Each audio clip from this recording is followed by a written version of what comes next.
ওনার হাতে অনেক মানুষ বড় বড় মুসিবত থেকে আসান পেয়েছেন, বড় রোগ থেকে মুক্তি পেয়েছেন, বড় বিপদ থেকে উদ্ধার হয়েছেন। সবাই নাম শুনেছেন আমাদের চট্টগ্রামের শিল্পপতি, যার নাম হচ্ছে সুফি মিজানুর রহমান। নাম শুনেছেন? সুফি মিজানুর রহমান। আল্লাহ ওনাকে কোটি কোটি নয়, বিলিয়ন বিলিয়ন টাকা দিয়েছে। আলহামদুলিল্লাহ পড়েন। আল্লাহ সব নিয়ামত দিয়েছে, কিন্তু আল্লাহ ওনার একটা নাতি সব ওকে, সব ঠিক আছে, কিন্তু নাতিটা কথা বলতে পারে না। এরকম আছে না নাই? কথা বল, সব ঠিক আছে, কথা বলতে। কোটিপতি করে সন্তান হলে একটু আদর বেশি হয়, ঠিক না? দাদা হিসাবে নাতিকে ইন্ডিয়া, চেন্নাই, মাদ্রাস, হ্যাঁ, লন্ডন, সিঙ্গাপুর, বড় বড় যেগুলো মেডিকেল, সব মেডিকেল নিয়েছেন। ডাক্তার সবাই একই ফয়সালা, তার কণ্ঠ দিয়ে কথা বের হবে অনেক লক্ষ লক্ষ লক্ষ লক্ষ টাকা উনি কি করেছেন? খরচ করেছেন। তো ওনাকে একজন ভাই পরামর্শ দিয়েছেন যে একটা কাজ করেন, আজকে তো আপনার নাতি কথা বলতে পারছে না, প্রায় 10 বছর হয়ে গেছে। কয় বছর? 10 বছর। যার সন্তান সে বোঝে, যার নাতি সে বোঝে। 10 বছর আপনার নাতি কথা বলতে পারতেছেন, আপনি টাকা পয়সা অনেক খরচ করেছেন, আমি আপনাকে একটা পরামর্শ দিব। বল কি? বলে বাংলাদেশের জমিনে প্রতি বছর ওই পাকিস্তানের সিকুট দরবার থেকে সৈয়দি মুর্শিদি আওলাদ রসুল আল্লামা সৈয়দ মোহাম্মদ তাহের শাহ মুদ্দা জিল্লুহুল আলী, উনি বাংলাদেশের জমিনে জশ্নে জুলুসে আসেন। বলে আমি আপনাকে একটা পরামর্শ দিব, এইবার হুজুর কেবলা আসলে আপনি একটু আপনার নাতিকে নিয়ে একটু হুজুর কেবলার সঙ্গে দেখা করাবেন। সুবহানাল্লাহ। পয়সাওয়ালা মানুষ, পয়সা আছে না নাই? সব আছে। তো হুজুর কেবলা তখন আলহাজ সুফি মিজানুর রহমান কি করছিল? নাতিকে নিয়ে একটু হুজুর কেবলার সঙ্গে দেখা করতে গেল। আমাদের কোথায়? জামিয়া আহমদিয়া সুন্নিয়া আলিয়া মাদ্রাসা সংলগ্ন খানকা শরীফে, আলমগীর খানকা শরীফে, ওটা 4 তলা, যেটা একদম প্রাইভেট রুম, ওখানে নিয়ে গেছেন।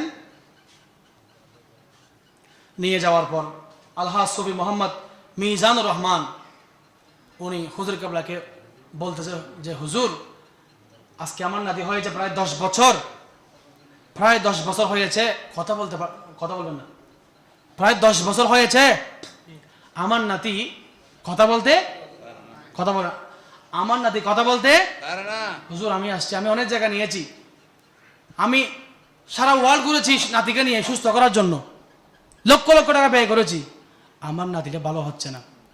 তখন এই কথা বলার পর হুজুর কেবলা বুঝতে পারলেন আসলে উনি কি বিপদের মধ্যে আছে। ঠিক আছে, তো হয়তো ঠিক আছে, তুমি হুজুর উর্দু হয়ে বাংলা হয়ে দে, হয়তো অনেকের একটু রুমতুন বাইরে লেজন, হারে সুমি জানো অনেক রুমতুন বাইরে যান, অনেক ডাকিলে আসুন। এখন রুমুর দরজা বন্ধ, একমাত্র রুমির মিলে আছে তখন আওলাদ রসুল হযরতে আল্লামা সৈয়দ মোহাম্মদ তাহের শাহ মুদ্দা জিল্লুহুল আলী। সুবহানাল্লাহ বলেন। আওলাদ রসুল এবং সুফি মিজানের নাতি, এরা তো আওলাদ রসুল, নবীর বংশ। কিভাবে কি করে জানি না, কিছুক্ষণ পর বলতেছে তুমি তোমার দাদাকে একটু ডেকে নিয়ে আসো। সুবহানাল্লাহ। আরো বড় করে বলেন সুবহানাল্লাহ। কাকে বলতেছে? নাতিকে।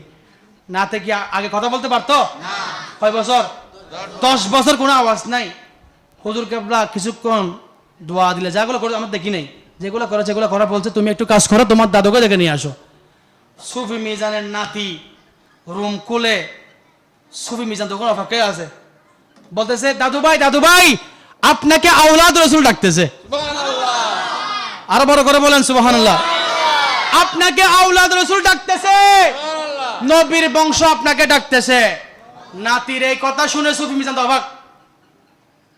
অবাক হয়ে, কি 10 বছর পর্যন্ত কোনো কি নাই, কোনো কথা নাই, 10 বছর পর্যন্ত কোনো আওয়াজ নাই। আজকে আমার নাতি এনে কিছুক্ষণের জন্য আমি দিলাম 10-15 মিনিট খরচ মাত্র, আমাকে দাদা বলে ডাকতেছে। সেই দিন থেকে আলহাজ সুফি মিজান জামিয়ার জন্য হুজুর কেবলার জন্য এত বেশি পাগল হয়েছে, বলে আমি হুজুর কেবলা এই যেদিন থেকে বাংলাদেশে আসবে সেদিন থেকে হুজুর কেবলার সব খরচ আমি নিজেই বহন করব। হেলিকপ্টার দিচ্ছে, টাকা দিচ্ছে, নয় আমাদের জামিয়া আহমদিয়া সুন্নি আলিয়া মাদ্রাসার প্রশাসনিক ভবনে, যেটা সামনে এখন নতুন হয়েছে পিএসপি ভবন, সম্পূর্ণ নিজের অর্থে কি করে দিয়েছে, উনি নির্মাণ করে দিয়েছে। সুবহানাল্লাহ। এখন শুনতেছি আমাদের জামিয়া আহমদিয়া সুন্নিয়া মহিলা মাদ্রাসাও নিজ অর্থে কি করে দিবে, উনি নির্মাণ করে দিবে। আমি যেখানে পড়েছি চট্টগ্রাম বিশ্ববিদ্যালয়, আমাদের চট্টগ্রাম বিশ্ববিদ্যালয়ে সায়েন্স ফ্যাকাল্টিতেও একটা মসজিদ করে দিয়েছে, যেটার নাম হচ্ছে মিজানুস সালাম শাহী জামে মসজিদ। সুবহানাল্লাহ।